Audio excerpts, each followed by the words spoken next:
যখন কোনো বান্দা সূরা ফাতিহার একটা করে আয়াত বলে আলহামদুলিল্লাহি রাব্বিল আলামিন, সঙ্গে সঙ্গে আল্লাহ জবাব দিয়ে বলেন হামিদানি আবদি, বান্দা তুই আমার প্রশংসা করলি।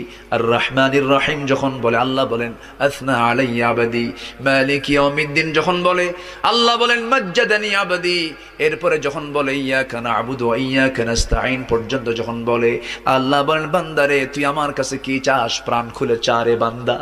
ইহদিনাস সিরাতাল মুস্তাকিম থেকে শুরু করে নিয়া ওয়ালাদ-দাল্লিন পর্যন্ত যখন বান্দা বলে তখন আল্লাহ বলেন বান্দা নামাজের মধ্যে এমন প্রেমের খেলা খেললি বান্দা, তুই যা চাইলি সব আমি আল্লাহ কবুল করলাম।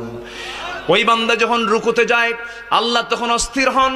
ওই বান্দা যখন সিজদায় যাওয়ার জন্য প্রস্তুতি নাই, সমস্ত ফেরেশতাকে ডাক দিয়ে বলেন ও ফেরেশতারা, এই বান্দাগুলো আমাকে দেখলো না, রাসূলকে দেখলো না, কোরআনকে দেখে হাদিসকে বিশ্বাস করে আমাকে খুশি করার জন্য তার সবচেয়ে সম্মান